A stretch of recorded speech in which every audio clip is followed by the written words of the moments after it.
शिरूरमध्ये भक्तीचा महासागर पंब आचार्य प्रदीपजी मिश्रा यांच्या नम्रतेचा संदेश. शिवपुराण कथा मोठ्या संख्येने महिलांनी व पुरुषांनी घेतला लाभ. शिरूरमध्ये शिवपुराण कथेच्या निमित्ताने उसळलेला हा भक्तीचा जनसागर खरोखरच अभूतपूर्व आहे. पंडित प्रदीपजी मिश्रा यांच्या कथेतील नम्रतेचा संदेश आणि भाविकांची ही गर्दी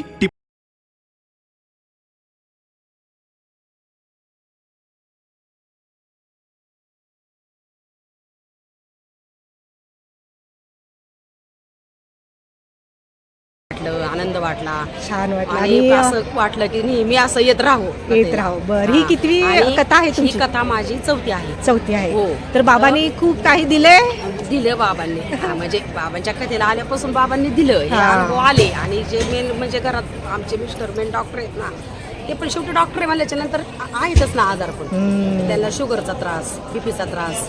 पण ते काय होतं, असं कुठं जायचं वगैरे म्हणलं ना, ट्रिप वगैरे घ्यायची म्हटलं की ती म्हणतात माझी शुगर आहे किंवा बीपीचा त्रास आहे मला, पण चेक करायला गेल्याच्या नंतर अगदी नॉर्मल शुगर. होय का? अगदी नॉर्मल. ते म्हणते असं कसं होतं या, बाबांची कृपा. शुगर अशी वाढती आणि असं चेक केल्याच्या नंतर एकदम नॉर्मल येते.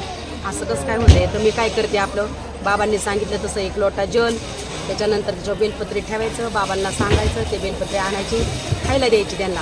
घरात मुलाबाळांना पाणी द्यायचं, प्यायला जल चढवलेलं द्यायचं आपण शिवलिंगावर. हा, शिवलिंगावर. तर सगळ्यांचं स्वास्थ्य आराम राहतंय. सगळ्यांचा आराम राहतो. मग थोडा अनुभव येत गेला प्रपंचात पण. जे कामं थोडीफार होती नडलेली आडलेली ते पण झाली. जेव्हापासून शिव महापुराण तुम्ही श्रवण करायला तेव्हापासून तर बदल घडलेत ना तुमच्या आयुष्यात? खूप आणि घरात शांतता, अशी समाधान जाणवलंच ना. हो, समाधान. तर आता तुम्ही आनंदी आहात का? तर जोरात एकदा बोला, श्री शिवाय नमस्तुभ्यम, हर हर महादेव. परभणीहून आलाय? बर. आणि कितवी कथा आहे तुमची ही? दुसरी कथा आहे. कथा ऐकून कसं वाटते तुम्हाला? छान वाटते? भरपूर देते, खूप देतात. बर, काय अनुभव सांगू शकता तुम्ही तुमचे? आम्हाला सांगू शकता तुम्ही काय अनुभव आलेत? काय नाही, पशुपतीचे उपासना केले, खूप आम्हाला अनुभव आलाय. खूप दिलं बाबांना मला. दिलंय ना? तर आनंदी आहात ना तुम्ही? लय आनंद. बर, हर हर महादेव. श्री शिवाय नमस्तुभ्यम. तुम्ही पण परभणीहून आलाय? बर, तुमचे अनुभव काय शेअर करू शकता तुम्ही? पहिल्यांदाच आले. पहिल्यांदा आलाय काय? बर. म्हणजे टीव्हीवर तुम्ही ऐकता काय कथा? युट्यूबवर ऐकता काय? बर, ठीक आहे. तर तुमचं असं काय काम झालंय काय कथा ऐकल्यापासून? काय तर बदल घडलेत तुमच्या आयुष्यामध्ये? तसं जे पहिल्यापेक्षा ते आता बरंच चाललंय आता. होय काय? थोडा बदल झालेला आहे. हा, मी पण आता ते जाते, पाणी गिनी टाकते, बाबांना म्हणलं तसं जल चढवता काय शिवलिंगावर? बरं. असंच रोज चढवत राहा. आता. आणि खूप अपेक्षा आहे आता बाबांना पूर्ण करावं. बरं, आता तुम्ही पंडालमध्ये आलाय ना, तर तुमची सगळी कामं होतील. हर हर महादेव. श्री शिवाय नमस्तुभ्यम. कुठून आलाय तुम्ही? बारामतीहून आलाय? खूप दूर. किती वर्षापासून ऐकायला लागलाय कथा गुरुजींची? 3 वर्ष. मग जेव्हापासून तुम्ही कथा ऐकायला तेव्हापासून काय तर बदल घडलेत? बदल घडलेत?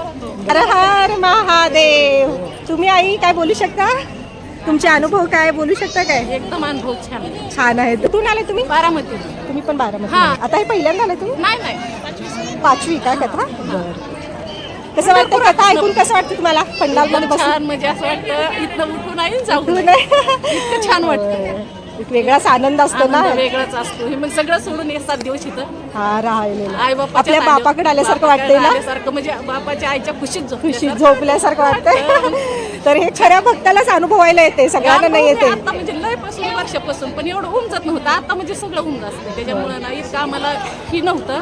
इतकं दिलं बाबांनी, इतकं दिलं की सांगायला सुद्धा कमी पडते. आम्हाला कुणी जवळ करत नव्हतं.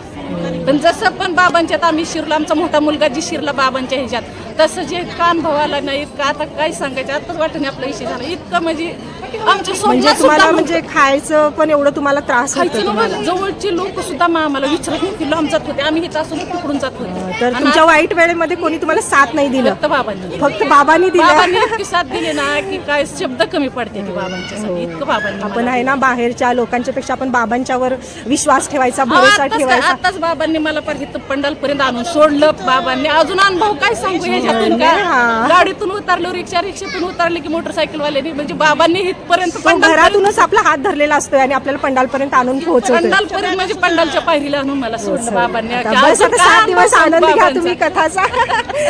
7 दिवस आनंद घ्या. आणि मला काही एवढं म्हणजे त्यातलं लिहा वाचा येत नाही आपलं फक्त भक्ती आहे, खरी भक्ती आहे हृदयापासून. हृदयमध्ये तेच मेन असते ना.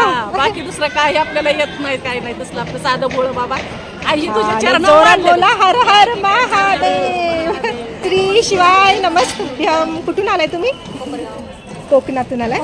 कोपरगाव. बर. आणि कितवी कथा आहे ही तुमची? चौथी कथा आहे काय?